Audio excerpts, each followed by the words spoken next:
جب قبر پہ درود پاک پڑھیں تو رسول اللہ صلی اللہ علیہ وسلم خود سنتے ہیں اور جواب بھی، توجہ رکھنا، جواب بھی۔ اب سوال سنیں، مدینہ منورہ میں رسول اللہ صلی اللہ علیہ وسلم ایک صحابی کے گھر تشریف لے گئے، آپ نے باہر سے السلام علیکم کہا، اندر سے جواب نہیں آیا، آپ نے پھر السلام علیکم فرمایا، پھر جواب نہیں آیا، آپ نے تیسری بار السلام علیکم فرمایا، صحابی گھر سے باہر آئے، وعلیکم السلام ورحمۃ اللہ وبرکاتہ۔ اللہ کے نبی نے پوچھا تم گھر میں تھے؟ جی گھر میں ہوں۔ میں نے سلام کیا تو سنا نہیں ہے؟ کہا جی سنا ہے۔ تو پھر جواب کیوں نہیں دیا؟ میں سمجھانے کی ترتیب پہ بتا رہا ہوں، جواب کیوں نہیں دیا؟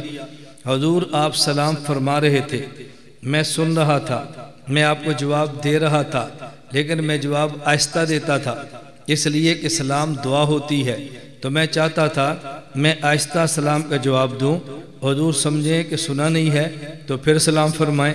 میں آہستہ جواب دیتا، آپ سمجھیں کہ سنا نہیں، آپ پھر سلام فرمائیں۔ تو میں آپ کی 3 مرتبہ دعائیں لینے کے لیے جواب آہستہ دیتا رہا، اس لیے میرا منشا یہ تھی۔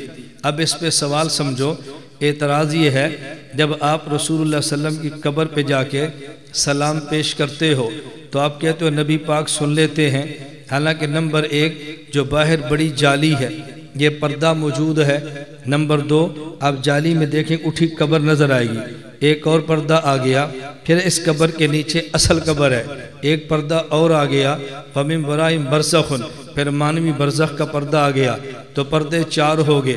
نمبر 1 مانوی برزخن والا پردہ، نمبر 2 اوپر روزہ سبز یہ پردہ، نمبر 3 اندر قبر والا پردہ، نمبر 4 نیچے زمین میں اصل قبر والا پردہ۔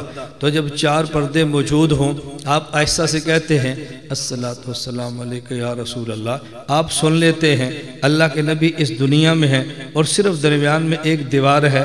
صحابی نے کہا وعلیکم السلام، تو جب آہستہ صحابی سلام کہے اور ایک دیوار ہو درمیان میں تو نبی نہیں سنتے، تو جب قبر پہ جا کر آپ سلام آہستہ کہیں اور 4 دیواریں موجود ہوں تو پھر کیسے سن لیتے ہیں؟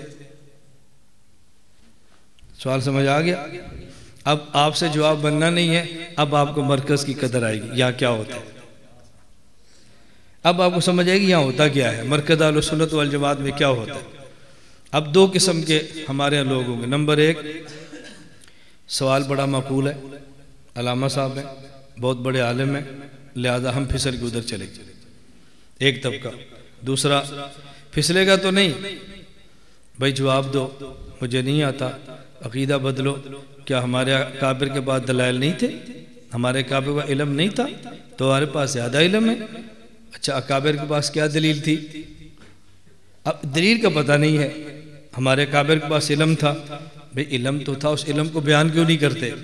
تو ایک پھسل جائے گا اور ایک کچا پکا ہو جائے گا، کہ اب کریں کیا؟ الجھن کا شکار اندرون خانہ ضرور ہوگا۔ کیوں؟ مسلک سمجھا نہیں، اس لیے ہم کہتے ہیں رب اشرح لی صدری، اللہ میں مسلک سمجھا دے۔ جب آپ مسلک سمجھ جائیں گے تو پھر الجھن نہیں ہوگی۔ اب ذرا اس مسئلے کو سمجھ لیں، آپ دیکھنا اس کا جواب کتنا آسان ہے۔ جواب تو لمبا نہیں ہے، جواب سے پہلے تمہید تھوڑی سی لمبی ہوتی ہے بات سمجھنے کے لیے۔ اب بات اچھی طرح سمجھیں، ایک ہے دنیا اور ایک ہے قبر، موت کے بعد کی زندگی۔ دنیا میں جسم بھی ہے اور روح بھی ہے، قبر کے بعد جسم بھی ہے اور روح بھی ہے۔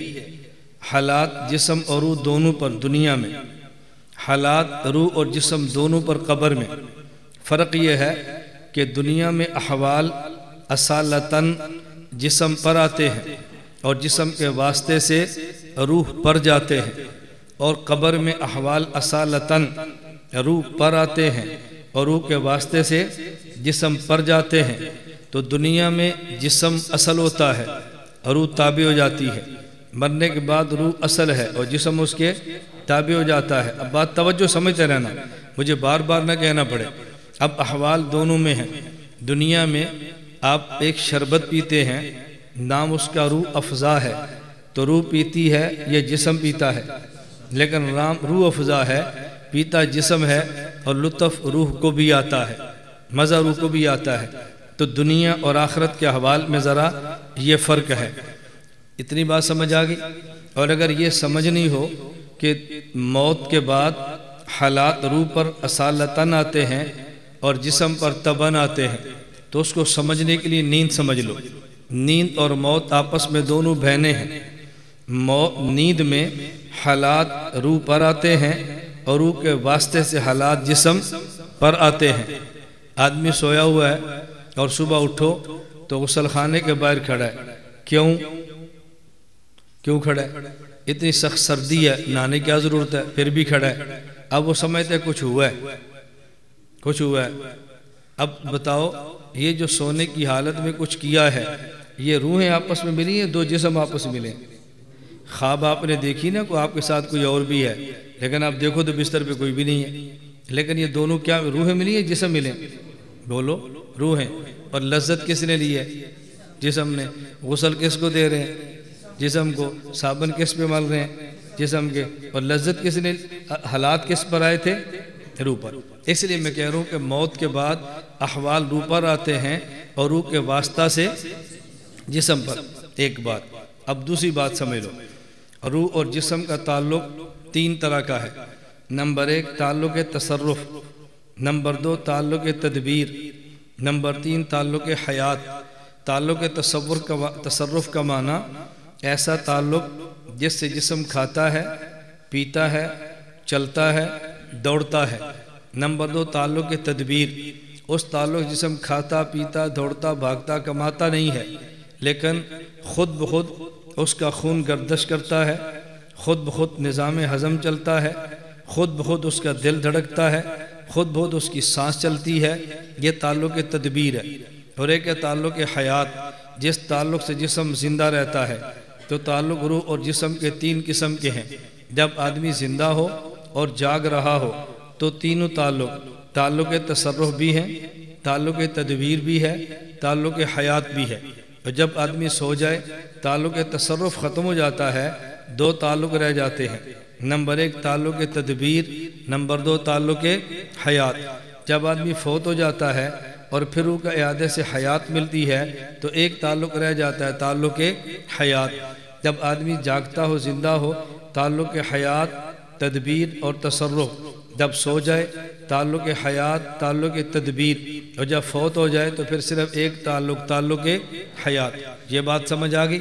اب تیسری بات سمجھو، جب روح اور جسم کے تعلق 3 قسم کے ہوں گے تو روح کی پرواز کم ہوگی، اور جب تعلق کم ہوتے جائیں گے تو روح کی پرواز بھی بڑھتی جائے گی۔ ابھی آپ جاگ رہے ہیں تو آپ کے جسم سے روح کے تعلق 3 قسم کے ہیں۔ نمبر 1 تعلق حیات، نمبر 2 تعلق تدبیر، نمبر 3 تعلق تصرف۔ تو جب روح پر وزن زیادہ ہوگا تو روح کی پرواز کم ہو جائے گی۔ ابھی بیان کے دوران کوئی آدمی رات کو لیٹ آیا، فجر کے بعد سویا نہیں، نیند آ رہی ہے، تو بیان کے دوران تھوڑی سی آنکھ لگی تو ساتھ والا اٹھاتا ہے، یہ بعد میں کہتا ہے یار تو کبھی 2 منٹ مجھے نہ اٹھاتا، کیوں؟ یہ کہ گیا تھا، یہ چلا گیا تھا نا۔ اب بتاؤ یہ گیا، یہ روح گئی ہے؟ ادھر سویا اور روح کہاں پہنچ گئی؟ مدینہ۔ روح کہاں پہنچ گئی؟ مکہ۔ روح کہاں پہنچ گئی؟ نئی شادی ہے، گھر۔ وہ جیسے حالات ہے روح نے وہیں جانا ہوتا ہے نا، وہ تو اپنے حالات پر ہوتا ہے کہ روح نے کہاں جانا ہے۔ کسی کی روح مسجد جاتی ہے، کسی کی نارکلی جاتی ہے، وہ جیسا بندہ روح ویسی ہوتی ہے اس کی نا۔ اب بات سمجھیں، جو ہی سویا تعلق تصرف کم ہوا تو روح کی پرواز بڑھ گئی نا، اور جب یہ فوت ہوا تو پھر روح کی پرواز اتنی بڑی، بندہ یہاں پہ روح علیین میں تعلق پھر بھی ہے، بندہ یہاں پہ روح سجین میں تعلق پھر بھی ہے۔ اتنی دور سے روح بات کو کیچ کر، اتنی دور سے، کیوں؟ اس لیے کہ اب تعلق 2 کم ہو گئے تو روح کی پرواز بڑھ گئی ہے۔ 3 باتیں سمجھ گئے؟ اب بات اچھی طرح سمجھو۔ رسول اکرم صلی اللہ علیہ وسلم صحابی کے گھر گئے، آپ نے فرمایا السلام علیکم، صحابی نے کہا وعلیکم السلام، آہستہ کا یا اونچی آواز سے؟ تو اس دنیا میں کس نے سننا ہے، کان نے یا روح نے؟ تو کان کی پرواز کم ہے یا زیادہ؟ اور روح کی؟ اچھا، اور موت کے بعد کس نے سننا ہے؟ روح نے، اور روح کے بعد جسم نے۔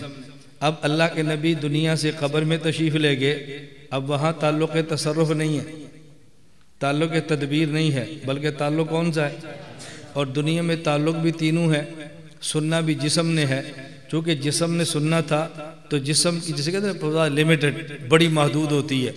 آہستہ وعلیکم السلام کہا تو جسم نہیں سن سکا، اور جب قبر میں چلے گئے اب آپ کی روح نے سننا ہے، اور روح بھی وہ جس میں ایک بوجھ ہے دو نہیں ہے۔ اب روح کی پرواز اتنی بڑھ جاتی ہے کہ آہستہ سا بھی السلام کہے وہ تب بھی سن لیتی ہے، وہ روح تب بھی سن لیتی ہے۔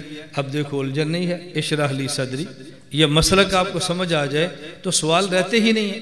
لا الہ الا اللہ، لا الہ الا اللہ، لا الہ الا اللہ، ما لنا رب سوا، لا الہ